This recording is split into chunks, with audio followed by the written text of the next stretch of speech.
സർക്കാരുമായി ബന്ധപ്പെട്ട അറിയിപ്പുകൾക്കും മറ്റു വാർത്തകൾക്കും വേണ്ടി ഈ ചാനൽ സബ്സ്ക്രൈബ് ചെയ്യാനും തൊട്ടടുത്ത ബെല്ലൈക്കൻ എനേബിൾ ചെയ്യാനും മറക്കാതിരിക്കുക. മധുരയിലെയും കാശിയിലെയും ക്ഷേത്രങ്ങളുമായി ബന്ധപ്പെട്ട തർക്കം തീർപ്പാക്കാൻ അതിവേഗ കോടതി സ്ഥാപിക്കണമെന്ന് ഹിന്ദു ജനജാഗൃതി സമിതി സമ്മേളനം ആവശ്യപ്പെട്ടു.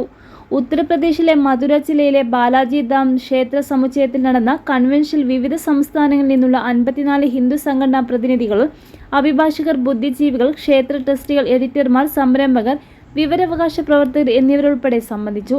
രാജ്യത്ത് നിയമവിരുദ്ധമായ ഹലാൽ സർട്ടിഫിക്കേഷനുകൾ നൽകുന്നത് തടയുക, ബംഗ്ലാദേശിലെ ഹിന്ദുക്കൾക്കെതിരായ ആക്രമണം തടയാൻ സമ്മർദ്ദം ചെലുത്തുക തുടങ്ങിയ ആവശ്യങ്ങളും സമ്മേളനം ഉന്നയിച്ചു. ഇന്ത്യയുടെ സാംസ്കാരിക സ്വത്വവും അഖണ്ഡതയും സംരക്ഷിക്കാൻ ഹിന്ദുരാഷ്ട്രം സ്ഥാപിക്കേണ്ടത് അത്യാവശ്യമാണെന്ന് ഹിന്ദു ജനജാഗൃതി സമിതി ദേശീയ ഗൈഡ് ഡോക്ടർ ചാരുദത്ത പിംഗലെ പറഞ്ഞു. രാജസ്ഥാനിൽ മതപരിവർത്തന നിരോധന ബില്ലിന് മന്ത്രിസഭയ്ക്ക് അംഗീകാരം.